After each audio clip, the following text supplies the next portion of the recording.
Of course, the negative thought will set up a vigorous resistance at first, for it is a fight for life with it. In the slang words of the time, it sees its finish if the positive thought is allowed to grow and develop. And, consequently, it makes things unpleasant for the individual until he has started well into the work of starving it out. Brain cells do not like to be laid on the shelf any more than does any other form of living energy, and they rebel and struggle until they become too weak to do so. The best way is to pay as little attention as possible to these weeds of the mind, but put in as much time as possible watering, caring for, and attending to the new and beautiful plants in the garden of the mind. For instance, if you are apt to hate people, you can best overcome the negative thought by cultivating love in its place. Think love and act it out as often as possible. Cultivate thoughts of kindness and act as kindly as you can to everyone with whom you come in contact. You will have trouble at the start, but gradually love will master hate, and the latter will begin to droop and wither. If you have a tendency toward the blues, cultivate a smile and a cheerful view of things. Insist upon your mouth wearing upturned corners, and make an effort of the will to look upon the bright side of things. The Blue Devils will set up a fight, of course, but pay no attention to them. Just go on cultivating optimism and cheerfulness. Let bright, cheerful, and happy be your watchword, and try to live it out. These recipes may seem very old and time-worn, but they are psychological truths and may be used by you to advantage. If you once comprehend the nature of the thing, the affirmations and auto-suggestions of the several schools may be understood and taken advantage of. You may make yourself energetic instead of slothful, active instead of lazy, by this method. It is all a matter of practice and steady work. New thought people often have much to say about holding the thought, and indeed, it is necessary to hold the thought in order to accomplish results. But something more is needed. You must act out the thought until it becomes a fixed habit with you. Thoughts take form in action, and in turn, actions influence thought. So by acting out certain lines of thought, the actions react upon the mind, and increase the development of the part of the mind having close relation to the act. Each time the mind entertains a thought, the easier becomes the resulting action, and each time an act is performed, the easier becomes the corresponding thought. So you see, the thing works both ways, action and reaction. If you feel cheerful and happy, it is very natural for you to laugh. And if you will laugh a little, you will begin to feel bright and cheerful. Do you see what I'm trying to get at? Here it is in a nutshell. If you wish to cultivate a certain habit of action, begin by cultivating the mental attitude corresponding to it. And as a means of cultivating that mental attitude, start in to act out or go through the motions of the act corresponding to the thought. Now, see if you cannot apply this rule. Take up something that you really feel should be done, but which you do not feel like doing. Cultivate the thought leading up to it. Say to yourself, I like to do so-and-so, and then go through the motions, cheerfully, remember, and act out the thought that you like to do the thing. Take an interest in the doing. Study out the best way to do it. Put brains into it. Take a pride in it. And you will find yourself doing the things with a considerable amount of pleasure and interest. You will have cultivated a new habit. If you prefer trying it on some mental trait of which you wish to be rid, it will work the same way. Start in to cultivate the opposite trait and think it out and act it out for all you are worth.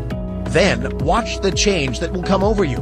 Don't be discouraged at the resistance you will encounter at first, but sing gaily, I can and I will, and get to work in earnest. The important thing in this work is to keep cheerful and interested. If you manage to do this, the rest will be easy. Chapter 13. The Attractive Power, Desire Force.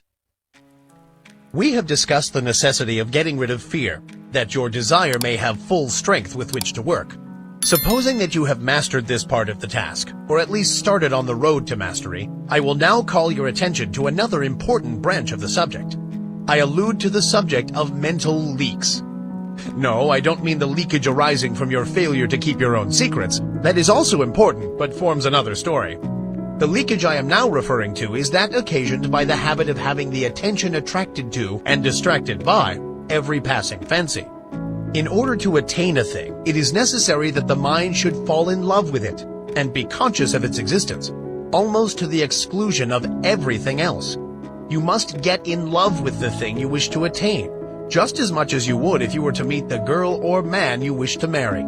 I do not mean that you should become a monomaniac upon the subject, and should lose all interest in everything else in the world. That won't do, for the mind must have recreation and change. But I do mean that you must be so set upon the desired thing that all else will seem of secondary importance.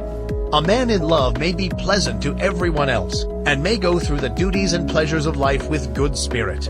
But underneath it all, he is humming to himself, just one girl. And every one of his actions is bent toward getting that girl and making a comfortable home for her. Do you see what I mean? You must get in love with the thing you want, and you must get in love with it in earnest. None of this latter-day flirting, on today and off tomorrow sort of love, but the good old-fashioned kind that used to make it impossible for a young man to get to sleep unless he took a walk around his best girl's house just to be sure it was still there. That's the real kind. And the man or woman in search of success must make of that desired thing his ruling passion. He must keep his mind on the main chance. Success is jealous. That's why we speak of her as feminine. She demands a man's whole affection, and if he begins flirting with other fair charmers, she soon turns her back upon him. If a man allows his strong interest in the main chance to be sidetracked, he will be the loser. Mental force operates best when it is concentrated. You must give to the desired thing your best and most earnest thought. Just as the man who is thoroughly in love will think out plans and schemes whereby he may please the fair one, so will the man who is in love with his work or business give it his best thought, and the result will be that 101 plans will come into his field of consciousness, many of which are very important. The mind works on the subconscious plane, remember, and almost always along the lines of the ruling passion or desire. It will fix up things and patch together plans and schemes, and when you need them the most, it will pop them into your consciousness, and you will feel like hurrahing, just as if you had received some valuable aid from outside. But if you scatter your thought force, the subconscious mind will not know just how to please you, and the result is that you are apt to be put off from this source of aid and assistance. Beside this, you will miss the powerful result of concentrated thought in the conscious working out of the details of your plans. And then again, the man whose mind is full of a dozen interests fails to exert the attracting power that is manifested by the man of the one ruling passion, and he fails to draw to him persons, things, and results that will aid in the working out of his plans, and will also fail to place himself in the current of attraction, whereby he is brought into contact with those who will be glad to help him because of harmonious interests. I have noticed in my own affairs that when I would allow myself to be sidetracked by anything outside of my regular line of work, it would be only a short time before my receipts dropped off and my business showed signs of a lack of vitality. Now, many may say that this was because I left undone some things that I would have done if my mind had been centered on the business. This is true, but I have noticed like results in cases where there was nothing to be done, cases in which the seed was sown and the crop was awaited. And in just such cases, as soon as I directed my thought to the matter, the seed began to sprout. I do not mean that I had to send out great mental waves with the idea of affecting people. Not a bit of it. I simply began to realize what a good thing I had, and how much people wanted it, and how glad they would be to know of it, and all that sort of thing. And lo, my thoughts seemed to vitalize the work, and the seed began to sprout. This is no mere fancy, for I have experienced it on several occasions. I have spoken to many others on the subject, and I find that our experiences tally perfectly. So don't get into the habit of permitting these mental leaks. Keep your desire fresh and active, and let it get in its work without interference from conflicting desires. Keep in love with the thing you wish to attain. Feed your fancy with it. See it as accomplished already, but don't lose your interest. Keep your eye on the main chance, and keep your one ruling passion strong and vigorous. Don't be a mental polygamist. One mental love is all that a man needs. That is, one at a time. Some scientists have claimed that something that might as well be called love is at the bottom of the whole of life. They claim that the love of the plant for water causes it to send forth its roots until the loved thing is found. They say that the love of the flower for the sun causes it to grow away from the dark places so that it may receive the light. The so-called chemical affinities are really a form of love, and desire is a manifestation of this universal life love. So I am not using a mere figure of speech when I tell you that you must love the thing you wish to attain. Nothing but intense love will enable you to surmount the many obstacles placed in your path. Nothing but that love will enable you to bear the burdens of the task. The more desire you have for a thing, the more you love it. And the more you love it, the greater will be the attractive force exerted toward its attainment, both within yourself and outside of you. So love but one thing at a time. Don't be a mental Mormon. Chapter 14. The Great Dynamic Forces. You have noticed the difference between the successful and strong men in any walk of life and the unsuccessful weak men around them. You are conscious of the widely differing characteristics of the two classes, but somehow find it difficult to express just in what the difference lies. Let us take a look at the matter. Burton said, "The longer I live, the more certain I am that the great difference between men, the feeble and the powerful, the great and the insignificant, is energy and invincible determination, a purpose once fixed, and then death or victory. That quality will do anything that can be done in this world, and no talents, no circumstances, no opportunities will make a two-legged creature a man without it." I do not see how the idea could be more clearly expressed than Burton has spoken. He has put his finger right in the center of the subject. His eye has seen into the heart of it. Energy and invincible determination. These two things will sweep away mighty barriers and will surmount the greatest obstacles. And yet, they must be used together. Energy without determination will go to waste. Lots of men have plenty of energy. They are full to overflowing with it, and yet they lack concentration. They lack the concentrated force that enables them to bring their power to bear upon the right spot. Energy is not nearly so rare a thing as many imagine it to be. I can look around me at any time and pick out a number of people I know who are full of energy. Many of them are energy plus, and yet, somehow, they do not seem to make any headway. They are wasting their energy all the time. Now they are fooling with this thing, now meddling with that. They will take up some trifling thing of no real interest or importance and waste enough energy and nervous force to carry them through a hard day's work. And yet, when they are through, nothing has been accomplished. Others who have plenty of energy fail to direct it by the power of the will toward the desired end. Invincible determination. Those are the words. Do they not thrill you with their power? If you have something to do, get to work and do it. Marshal your energy and then guide and direct it by your will. Bestow upon it that invincible determination, and you will do the thing. Everyone has within him a giant will, but the majority of us are too lazy to use it. We cannot get ourselves nerved up to the point at which we can say, truthfully, "I will." If we can but pluck up our courage to that point, and then pin it in place so that it will not slip back, we will be able to call into play that wonderful power, the human will. Man, as a rule, has but the faintest conception of the power of the will. But those who have studied along the occult teachings know that the will is one of the great dynamic forces of the universe, and if harnessed and directed properly, it is capable of accomplishing almost miraculous things. Energy and invincible determination. Aren't they magnificent words? Commit them to memory. Press them like a die into the wax of your mind, and they will be a constant inspiration to you in hours of need. If you can get these words to vibrating in your being, you will be a giant among pygmies. Say these words over and over again, and see how you are filled with new life. See how your blood will circulate, how your nerves will tingle. Make these words a part of yourself, and then go forth anew to the battle of life, encouraged and strengthened. Put them into practice. Energy and invincible determination. Let that be your motto in your workaday life, and you will be one of those rare men who are able to do things. Many persons are deterred from doing their best by the fact that they underrate themselves by comparison with the successful ones of life, or rather, overrate the successful ones by comparison with themselves. One of the curious things noticed by those who are brought in contact with the people who have arrived is the fact that these successful people are not extraordinary after all. You meet with some great writer, and you are disappointed to find him very ordinary indeed.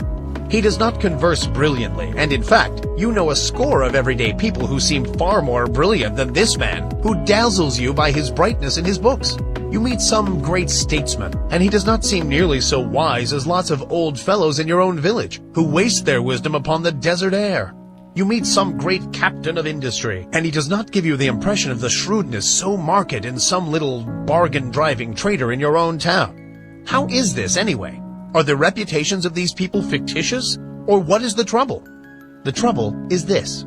You have imagined these people to be made of superior metal, and are disappointed to find them made of the same stuff as yourself and those about you.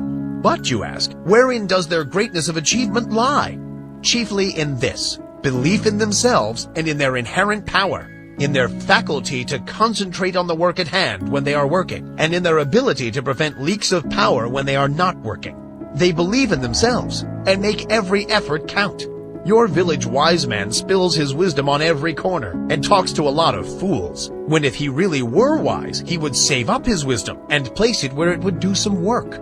The brilliant writer does not waste his wit upon every corner. In fact, he shuts the drawer in which he contains his wit and opens it only when he is ready to concentrate and get down to business.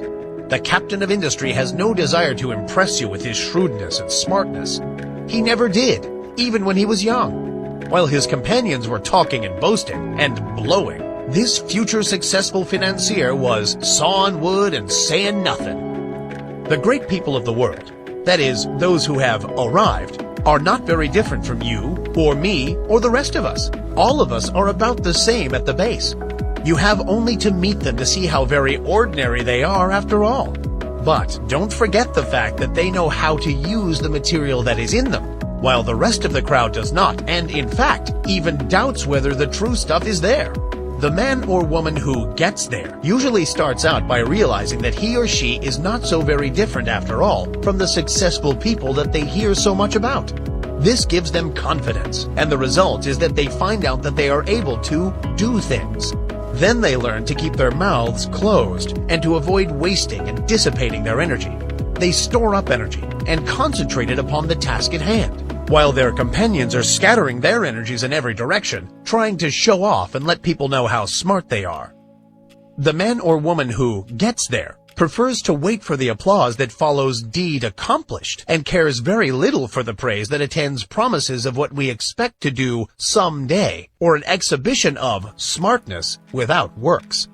One of the reasons that people who are thrown in with successful men often manifest success themselves is that they are able to watch the successful man and sort of catch the trick of his greatness.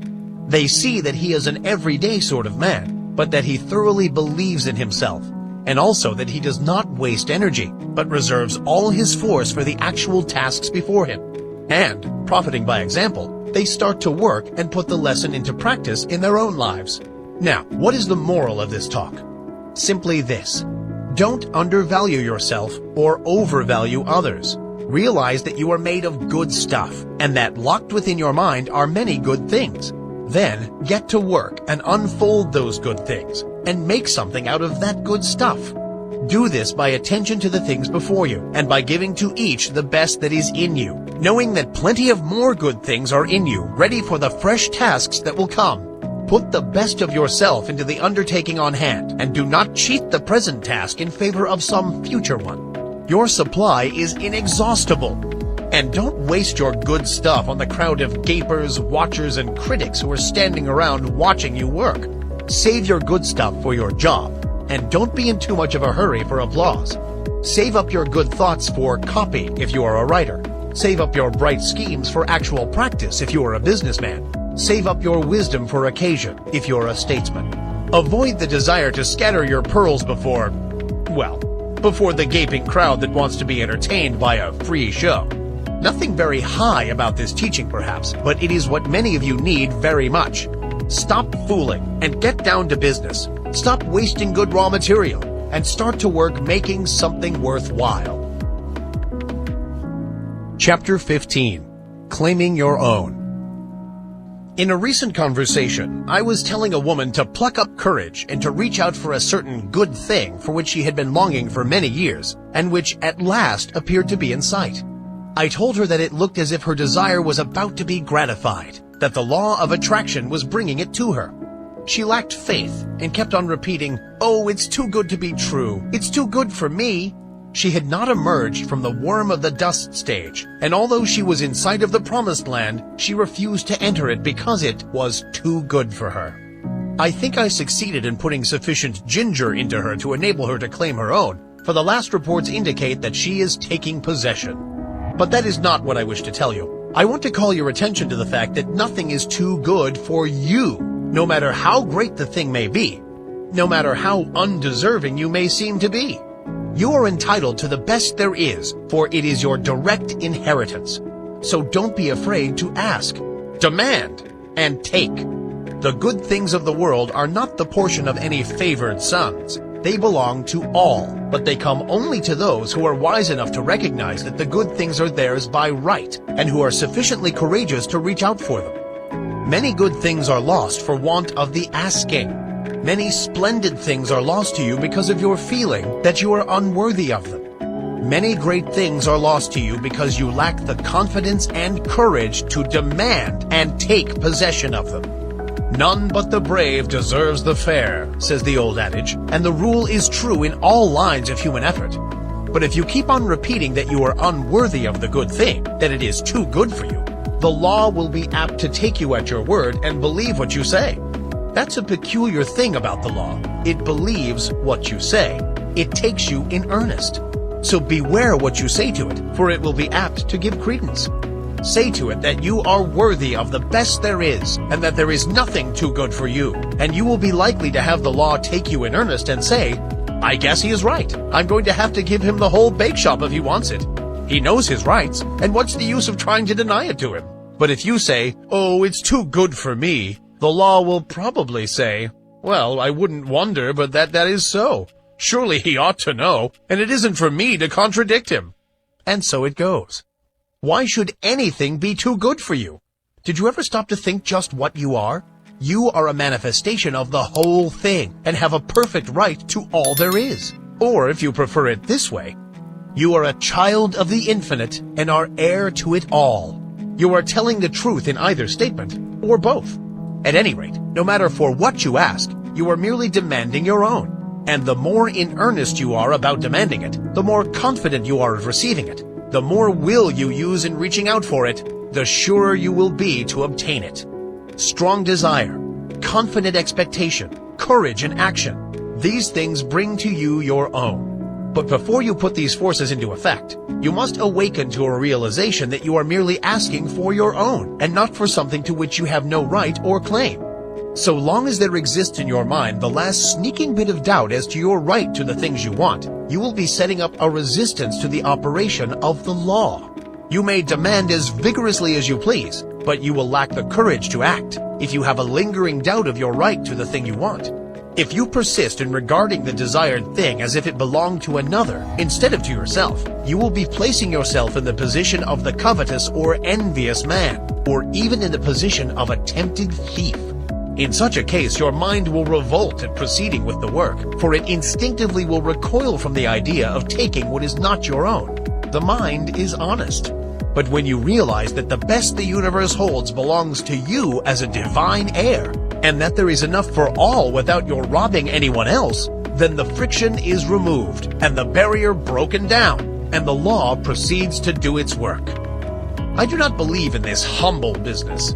This meek and lowly attitude does not appeal to me. There is no sense in it at all. The idea of making a virtue of such things, when man is the heir of the universe and is entitled to whatever he needs for his growth, happiness, and satisfaction. I do not mean that one should assume a blustering and domineering attitude of mind. That is also absurd, for true strength does not so exhibit itself. The blusterer is a self-confessed weakling.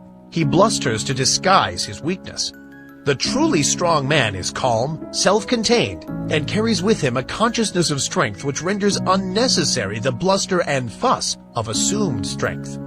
But get away from this hypnotism of humility, this meek and lowly attitude of mind. Remember the horrible example of Uriah Heep, and beware of imitating him. Throw back your head and look the world square in the face. There's nothing to be afraid of. The world is apt to be as much afraid of you as you are of it anyway. Be a man or woman and not a crawling thing. And this applies to your mental attitude as well as to your outward demeanor. Stop this crawling in your mind. See yourself as standing erect and facing life without fear, and you will gradually grow into your ideal. There is nothing that is too good for you. Not a thing. The best there is not beginning to be good enough for you, for there are still better things ahead. The best gift that the world has to offer is a mere bauble compared to the great things in the cosmos that await your coming of age. So don't be afraid to reach out for these playthings of life, these baubles of this plane of consciousness. Reach out for them. Grab a whole fistful. Play with them until you are tired. That's what they are made for anyway. They are made for our express use. Not to look at, but to be played with if you desire. Help yourself. There's a whole shop full of these toys awaiting your desire, demand, and taking. Don't be bashful. Don't let me hear any more of this silly talk about things being too good for you. Pshaw! You have been like the Emperor's little son, thinking that the tin soldiers and toy drum were far too good for him, and refusing to reach out for them. But you don't find this trouble with children as a rule. They instinctively recognize that nothing is too good for them. They want all that is in sight to play with, and they seem to feel that the things are theirs by right. And that is the condition of mind that we seekers after the divine adventure must cultivate. Unless we become as little children, we cannot enter the kingdom of heaven. The future holds in store for us not only difficulties to be overcome, but also agents to help us in overcoming the difficulties. Things adjust themselves.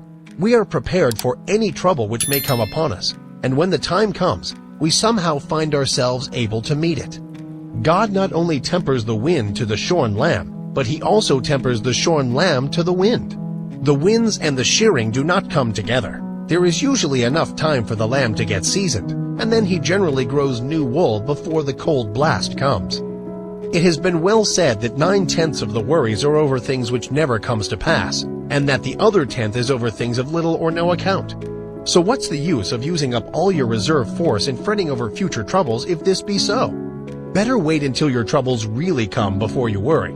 You will find that by this storing up of energy, you will be able to meet about any sort of trouble that comes your way.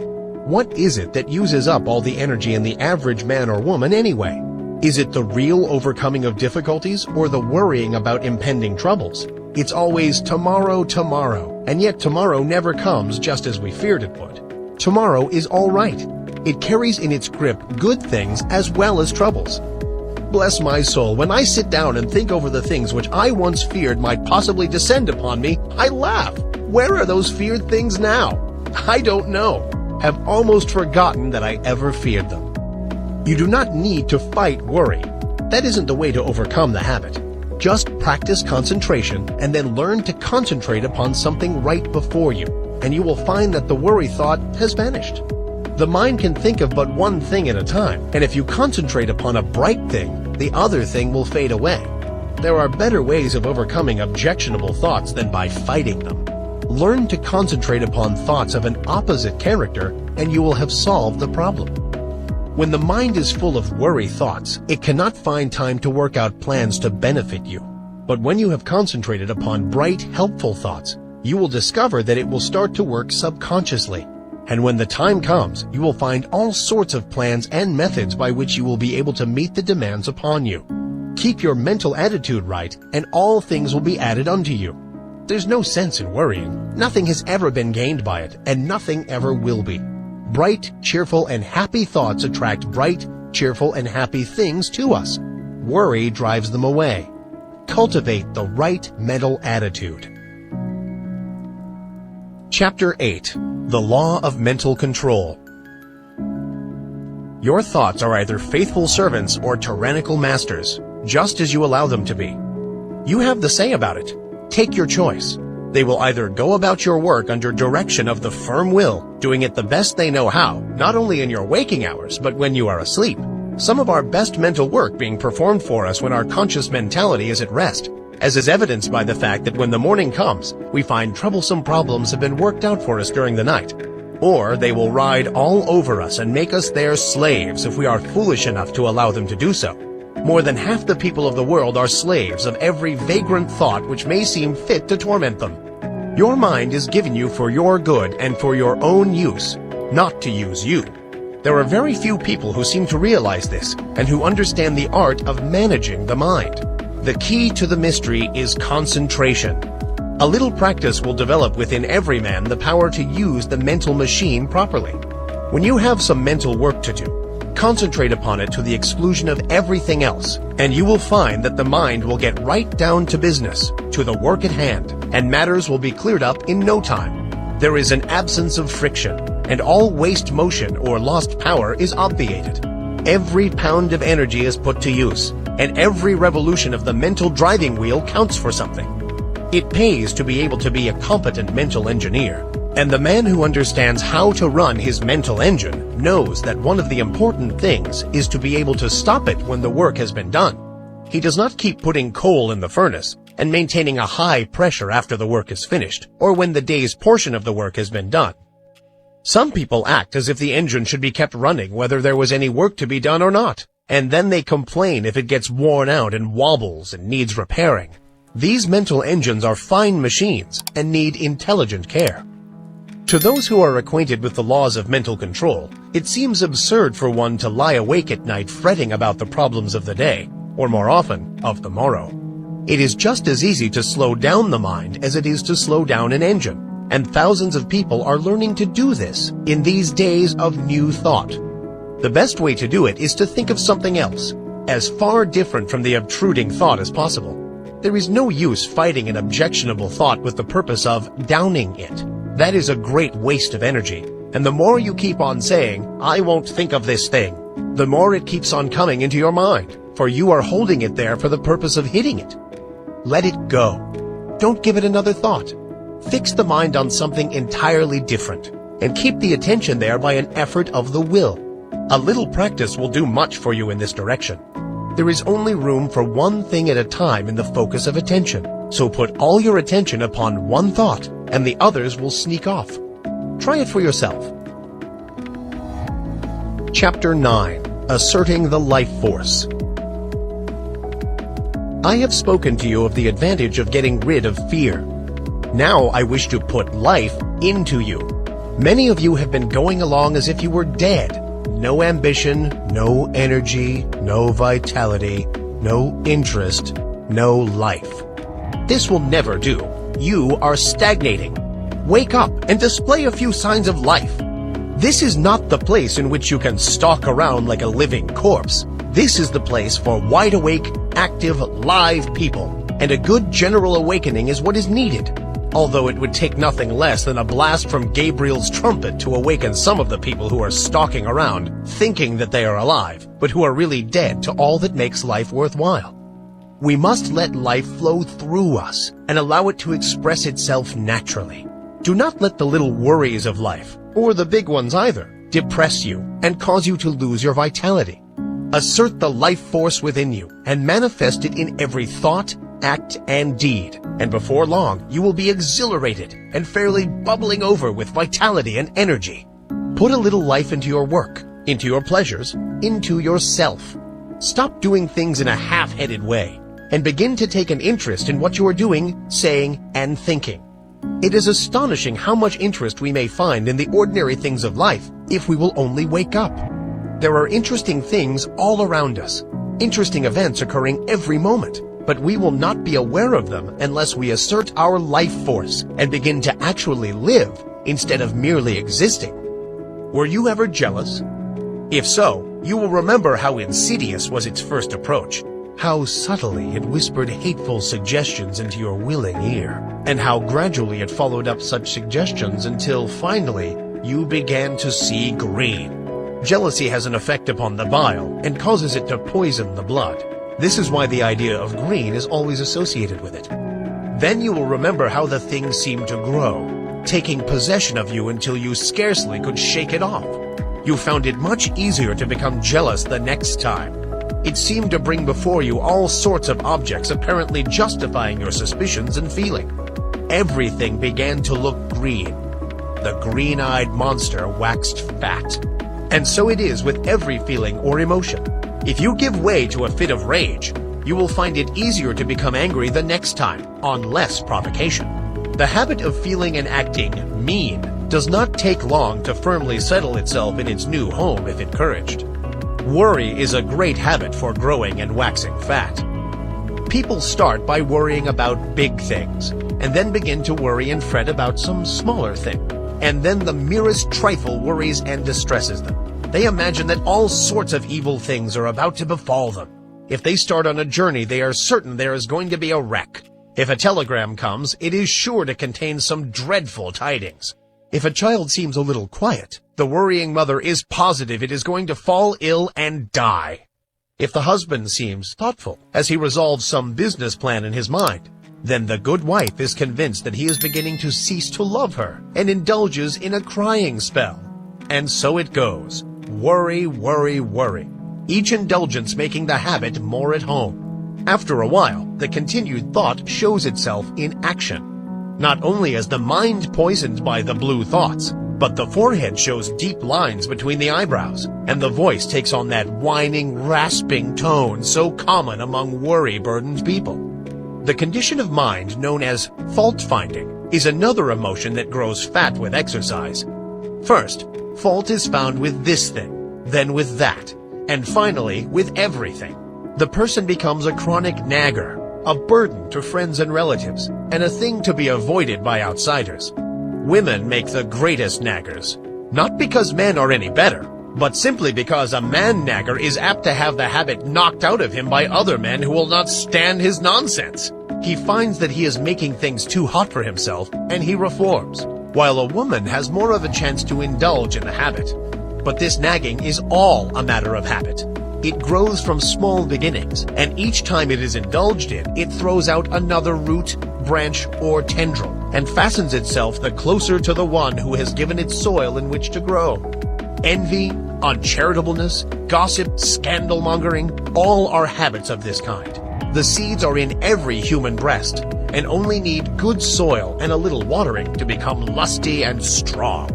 Each time you give way to one of these negative emotions, the easier do you make it for a recurrence of the same thing, or similar ones.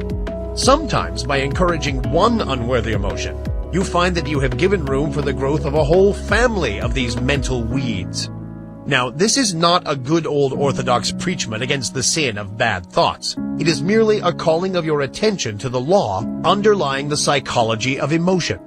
Nothing new about it. Old as the hills. So old that many of us have forgotten all about it. If you wish to manifest these constantly disagreeable and unpleasant traits, and to suffer the unhappiness that comes from them, by all means do so. That is your business and privilege. It's none of mine, and I am not preaching at you. It keeps me busy minding my own business and keeping an eye on my own undesirable habits and actions. I am merely telling you the law regarding the matter, and you may do the rest. If you wish to choke out these habits, there are two ways open to you. First, whenever you find yourself indulging in a negative thought or feeling, take hold of it and say to it firmly and vigorously, "Get out!" It won't like this at first and will bridle up, curve its back, and snarl like an offended cat. But never mind, just say "scat" to it. The next time it will not be so confident and aggressive. It will have manifested a little of the fear habit. Each time you repress and choke out a tendency of this kind, the weaker it will become, and the stronger will your will be. Professor James says, "Refuse to express a passion and it dies. Count 10 before venting your anger, and its occasion seems ridiculous. Whistling to keep up courage is no mere figure of speech. On the other hand, sit all day in a moping posture, sigh, and reply to everything with a dismal voice, and your melancholy lingers. There is no more valuable precept in moral education than this, as all who have experience know.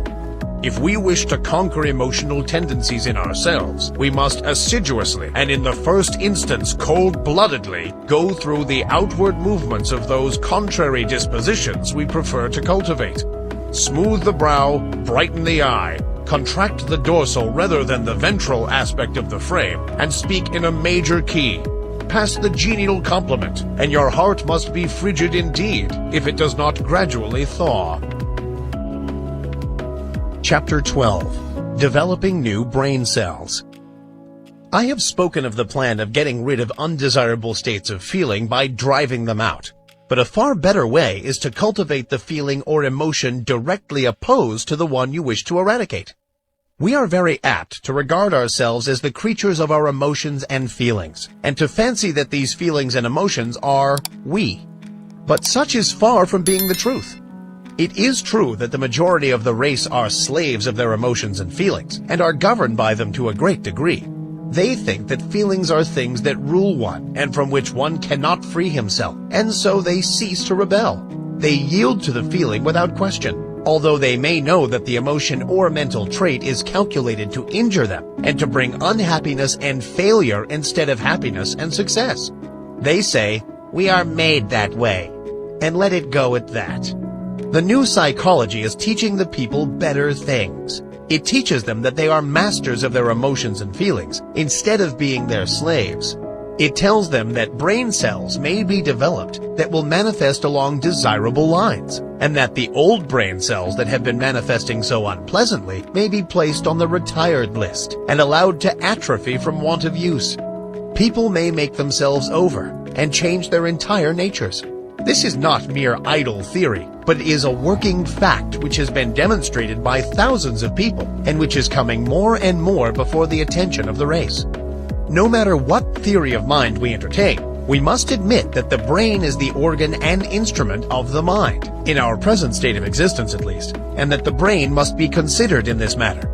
The brain is like a wonderful musical instrument, having millions of keys, upon which we may play innumerable combinations of sounds. We come into the world with certain tendencies, temperaments, and predispositions. We may account for these tendencies by heredity, or we may account for them upon theories of pre-existence, but the facts remain the same. Certain keys seem to respond to our touch more easily than others. Certain notes seem to sound forth as the current of circumstances sweeps over the strings, and certain other notes are less easily vibrated.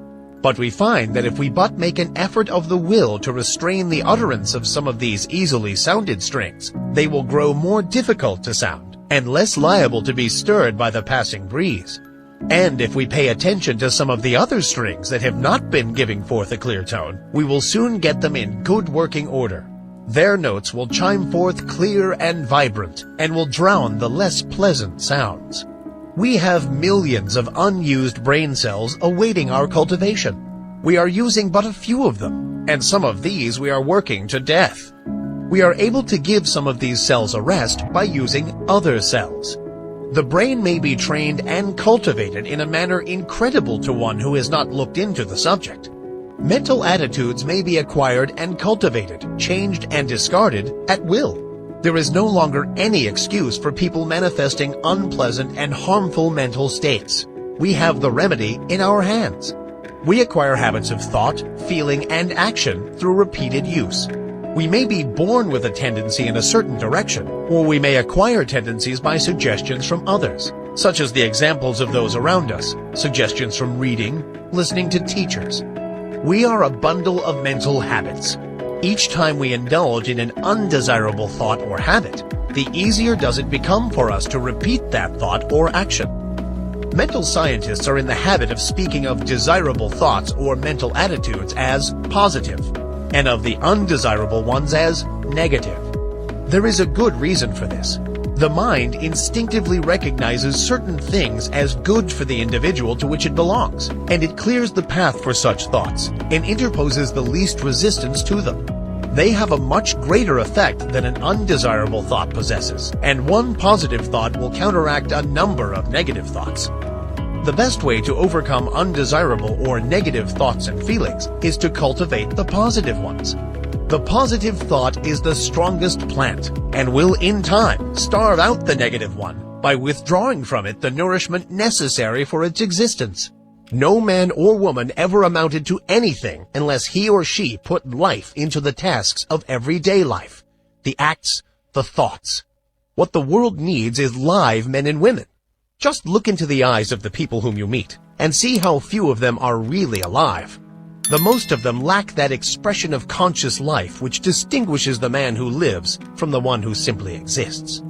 I want you to acquire this sense of conscious life so that you may manifest it in your life and show what mental science has done for you.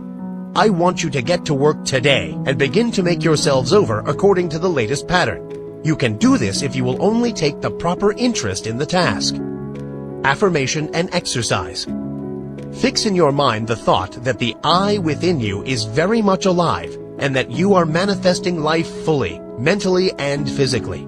And keep this thought there, aiding yourself with constant repetitions of the watchword. Don't let the thought escape you, but keep pushing it back into the mind. Keep it before the mental vision as much as possible.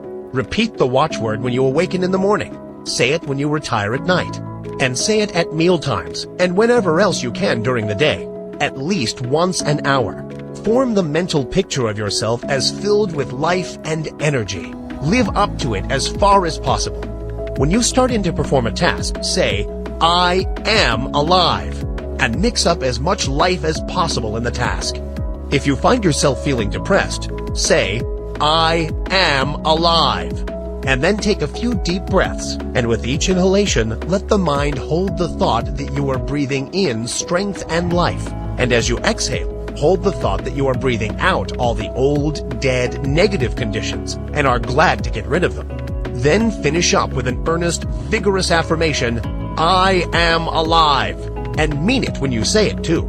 And let your thoughts take form in action. Don't rest content with merely saying that you are alive, but prove it with your acts. Take an interest in doing things, and don't go around mooning or daydreaming. Get down to business and live. Chapter 10. Training the Habit Mind. Professor William James, the well-known teacher of and writer upon psychology, very truly says, "The great thing in all education is to make our nervous system our ally instead of our enemy. For this, we must make automatic and habitual, as early as possible, as many useful actions as we can, and as carefully guard against growing into ways that are likely to be disadvantageous. In the acquisition of a new habit, or the leaving off of an old one, we must take care to launch ourselves with as strong and decided initiative as possible. Never suffer an exception to occur until the new habit is securely rooted in your life. Seize the very first possible opportunity to act on every resolution you make and on every emotional prompting you may experience in the direction of the habits you aspire to gain." This advice is along the lines familiar to all students of mental science, but it states the matter more plainly than the majority of us have done. It impresses upon us the importance of passing on to the subconscious mind the proper impulses, so that they will become automatic and second nature. Our subconscious mentality is a great storehouse for all sorts of suggestions from ourselves and others, and, as it is the habit mind, we must be careful to send it the proper material from which it may make habits. If we get into the habit of doing certain things, we may be sure that the subconscious mentality will make it easier for us to do just the same thing over and over again, easier each time, until finally we are firmly bound with the ropes and chains of the habit, and find it more or less difficult, sometimes almost impossible, to free ourselves from the hateful thing. We should cultivate good habits against the hour of need. The time will come when we will be required to put forth our best efforts, and it rests with us today whether that hour of need shall find us doing the proper thing automatically and almost without thought, or struggling to do it, bound down and hindered with the chains of things opposed to that which we desire at that moment. We must be on guard at all times to prevent the forming of undesirable habits. There may be no special harm in doing a certain thing today, or perhaps again tomorrow. But there may be much harm in setting up the habit of doing that particular thing. If you are confronted with the question, which of these two things should I do? The best answer is, I will do that which I would like to become a habit with me. In forming a new habit, or in breaking an old one, we should throw ourselves into the task with as much enthusiasm as possible in order to gain the most ground before the energy expends itself when it meets with friction from the opposing habits already formed. We should start in by making as strong an impression as possible upon the subconscious mentality. Then we should be constantly on guard against temptations to break the new resolution just this once. This just once idea kills off more good resolutions than any other one cause. The moment you yield just this once, you introduce the thin edge of the wedge that will, in the end, split your resolution into pieces. Equally important is the fact that each time you resist temptation, the stronger does your resolution become. Act upon your resolution as early and as often as possible. As with every manifestation of thought in action, the stronger does it become. You are adding to the strength of your original resolution every time you back it up with action. The mind has been likened to a piece of paper that has been folded. Ever afterwards, it has a tendency to fold in the same crease, unless we make a new crease or fold, when it will follow the last lines. And the creases are habits. Every time we make one, it is so much easier for the mind to fold along the same crease afterward. Let us make our mental creases in the right direction. Chapter 11. The Psychology of Emotion. One is apt to think of the emotions as independent from habit. We easily may think of one acquiring habits of action, or even of thinking, but we are apt to regard the emotions as something connected with feeling, and quite divorced from intellectual effort. Yet, notwithstanding the distinction between the two, both are dependent largely upon habit, and one may repress, increase, develop, and change one's emotions, just as one may regulate habits of action and lines of thought. It is an axiom of psychology that emotions deepen by repetition. If a person allows a state of feeling to thoroughly take possession of him, he will find it easier to yield to the same emotion the second time, and so on, until the particular emotion or feeling becomes second nature to him. If an undesirable emotion shows itself inclined to take up a permanent abode with you, you had better start to work to get rid of it, or at least to master it. And the best time to do this is at the start, for each repetition renders the habit more firmly entrenched, and the task of dislodging it more difficult. The things we see around us are the playthings of the kindergarten of God, playthings which we use in our game tasks. Help yourself to them.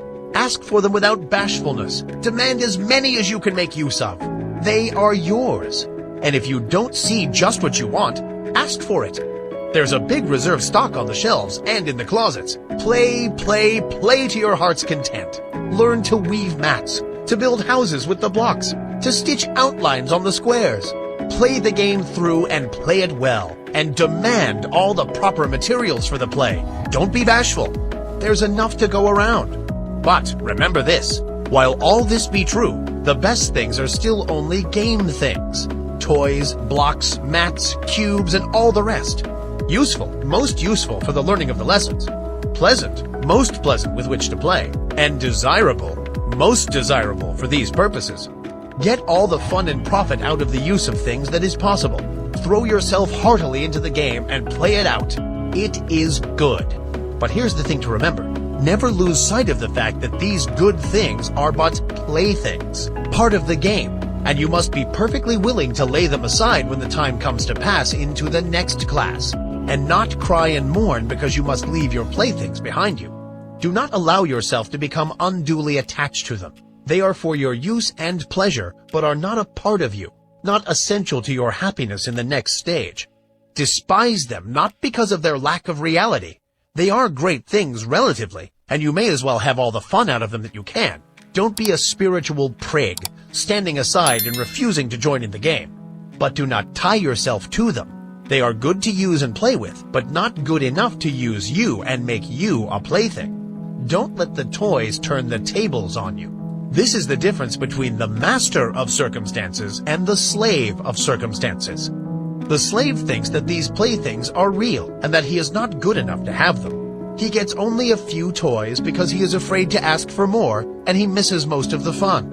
And then, considering the toys to be real, and not realizing that there are plenty more where these came from, he attaches himself to the little trinkets that have come his way, and allows himself to be made a slave of them. He is afraid that they may be taken away from him, and he is afraid to toddle across the floor and help himself to the others. The master knows that all are his for the taking. The master knows that all are his for the asking. He demands that which he needs from day to day, and does not worry about overloading himself. for he knows that there are lots more and that he cannot be cheated out of them. He plays and plays well and has a good time in the play, and he learns his kindergarten lessons in the playing.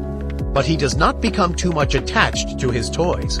He is willing to fling away the worn-out toys and reach out for a new one. And when he is called into the next room for promotion, he drops on the floor the worn-out toys of the day, and with glistening eyes and confident attitude of mind, marches into the next room, into the great unknown, with a smile on his face. He is not afraid, for he hears the voice of the teacher and knows that she is there waiting for him in that great next room. Chapter 16. Law, Not Chance. Some time ago, I was talking to a man about the attractive power of thought. He said that he did not believe that thought could attract anything to him, and that it was all a matter of luck. He had found, he said, that ill luck relentlessly pursued him, and that everything he touched went wrong. It always had and always would, and he had grown to expect it. When he undertook a new thing, he knew beforehand that it would go wrong and that no good would come of it. Oh no! There wasn't anything in the theory of attractive thought so far as he could see. It was all a matter of luck. This man failed to see that by his own confession he was giving a most convincing argument in favor of the law of attraction. He was testifying that he was always expecting things to go wrong and that they always came about as he expected. He was a magnificent illustration of the law of attraction, but he didn't know it, and no argument seemed to make the matter clear to him. He was up against it, and there was no way out of it. He always expected the ill luck, and every occurrence proved that he was right, and that the mental science position was all nonsense. There are many people who seem to think that the only way in which the law of attraction operates is when one wishes hard, strong, and steady. They do not seem to realize that a strong belief is as efficacious as a strong wish. The successful man believes in himself and his ultimate success, and, paying no attention to little setbacks, stumbles, tumbles, and slips, presses on eagerly to the goal, believing all the time that he will get there. His views and aims may alter as he progresses, and he may change his plans or have them changed for him, but all the time he knows in his heart that he will eventually get there. He is not steadily wishing he may get there. He simply feels and believes it, and thereby sets to operation the strongest forces known in the world of thought. The man who just as steadily believes he is going to fail will invariably fail. How could he help it? There is no special miracle about it. Everything he does, thinks, and says is tinctured with the thought of failure. Other people catch his spirit and fail to trust him or his ability, which occurrences he in turn sets down as but other exhibitions of his ill luck, instead of ascribing them to his belief and expectation of failure. He is suggesting failure to himself all the time, and he invariably takes on the effect of the auto-suggestion. Then again, he, by his negative thoughts, shuts up that portion of his mind from which should come the ideas and plans conducive to success, and which do come to the man who is expecting success because he believes in it. A state of discouragement is not the one in which bright ideas come to us. It is only when we are enthused and hopeful that our minds work out the bright ideas which we may turn to account. Men instinctively feel the atmosphere of failure hovering around certain of their fellows, and on the other hand recognizes something about others which leads them to say, when they hear of a temporary mishap befalling such a one, "Oh, he'll come out of it all right somehow. You can't down him." It is the atmosphere caused by the prevailing mental attitude. Clear up your mental atmosphere. There is no such thing as chance. Law maintains everywhere, and all that happens because of the operation of law. You cannot name the simplest thing that ever occurred by chance. Try it, and then run the thing down to a final analysis, and you will see it as the result of law. It is as plain as mathematics. Plan and purpose, cause and effect. From the movements of worlds to the growth of the grain of mustard seed, all the result of law. The fall of the stone down the mountainside is not chance. Forces which had been in operation for centuries caused it.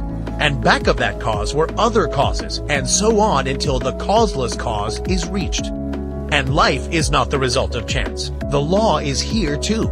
The law is in full operation whether you know it or not, whether you believe in it or not.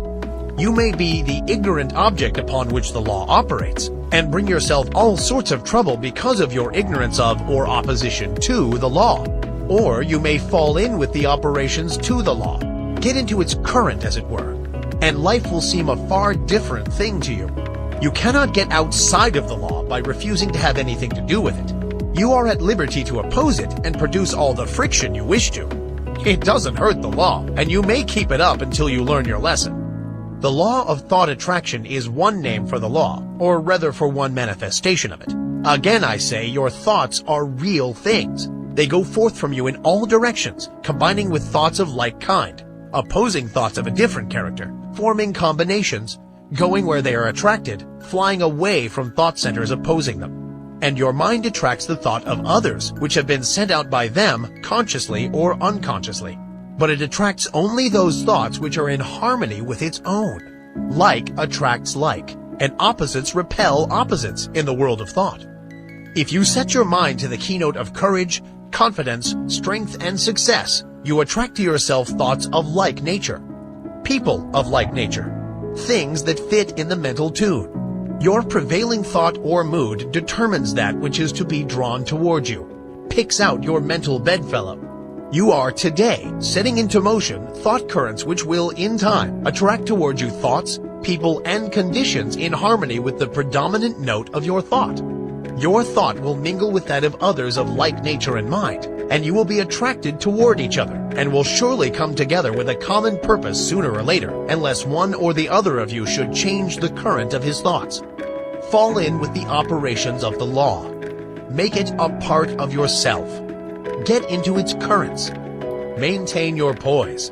Set your mind to the keynote of courage, confidence, and success. Get in touch with all the thoughts of that kind that are emanating every hour from hundreds of minds. Get the best that is to be had in the thought world.